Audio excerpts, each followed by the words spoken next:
Assalamualaikum, welcome to my channel Online Information। दोस्तों, अगर आप चाहते हैं कि मैं इसी तरह से इंफॉर्मेटिव वीडियोस आप तक पहुंचाती रहूं तो प्लीज़ मेरा चैनल सब्सक्राइब कर दें एंड साथ ही बेल आइकन ज़रूर प्रेस कीजिएगा। तो दोस्तों, आज मेरा टॉपिक है यूवोला के बारे में।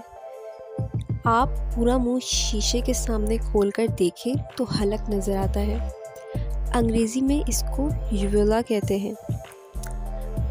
गोश्त के इस अजीब लोथड़े को समझने में साइंस ने बहुत अरसा लिया।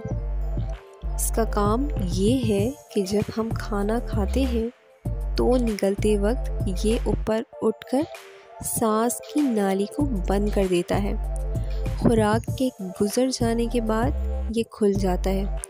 अगर खुराक का कोई बड़ा ज़र्रा इसमें चला जाए तो सांस बंद हो जाएगी। फिर भी अगर खुराक के कुछ ज़र्रात चले जाएं तो फेफड़े हवा का तेज़ प्रेशर बनाकर बाहर निकाल देते हैं, जिसे हम छींक कहते हैं। इसी निज़ाम और इम्कानी ख़तरे से बचाव पर हम अल्हम्दुलिल्लाह कहते हैं, यानी हर किस्म की तारीफ़ अल्लाह के लिए है। मैं उम्मीद करती हूँ कि आपको यूवोला से रिलेटेड वीडियो पसंद आई होगी।